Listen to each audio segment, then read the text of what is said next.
Hola a todos y todas, vamos ahora con un problema de óptica geométrica que salió en julio de 2018 en la SEBAU de Valencia y nos dice: se tiene una lente convergente en aire, razona mediante un trazado de rayos dónde habrá que situar un objeto respecto a la lente para que la imagen sea derecha y mayor que el objeto. Bueno, solo vamos a tener dos posibilidades, porque nos dicen que es una lente convergente, f' va a ser mayor que 0. Recordad, de f', el foco imagen va a estar a la derecha de la lente, son donde tenemos las distancias positivas. Y esas dos posibilidades son que el objeto esté a la izquierda del foco o que el objeto esté, en este caso, a la derecha del foco.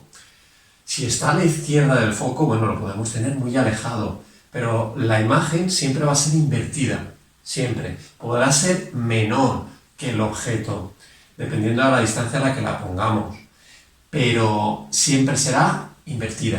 Luego, esta posibilidad, no hace falta que os la explique, porque no va a ser. La otra posibilidad que nos queda es que el objeto lo pongamos entre el centro óptico y el foco. Si lo ponemos en este caso entre el centro óptico y el foco, aquí tenemos el objeto y trazamos los tres rayos que solemos trazar: el que es paralelo al eje óptico y después pasa por el foco imagen, el que pasa por el centro óptico y no se refracta, no se desvía, y luego tenemos el que va a salir paralelo después de pasar por la lente, después de refractarse por la lente, que significa que venía del foco objeto. Como vemos, esos rayos no van a coincidir en ningún punto. Luego, falta la flechita del rayo.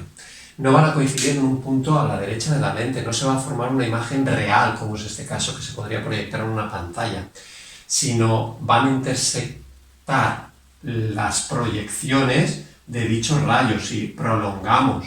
En vez de proyecciones, vale la pena decir más las prolongaciones teóricas de los rayos.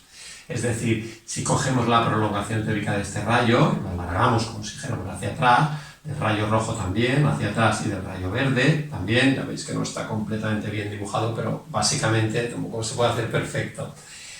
Confluyen en un punto, en ese punto se forma la imagen. ¿Cómo será esta imagen? Esa imagen va a ser derecha, como veis es derecha, tiene el mismo sentido el objeto que la imagen, y es mayor, siempre va a ser mayor. En este caso es virtual, ya que viene de las prolongaciones teóricas de los rayos, pero el caso B sería el adecuado. Podríamos tachar este o simplemente hacer directamente este y decir que cumple con las condiciones que nos ha dicho el problema. ¿De acuerdo? Bueno, espero que lo hayáis entendido. Nos vemos en los siguientes problemas. Siempre se me olvida alguna cosa, realmente nos piden que especifiquemos dónde tenemos que situar el objeto. Hay que decirlo claramente, el objeto debe situarse entre el centro óptico y el foco. Y lo dejamos así explicado y queda perfecto.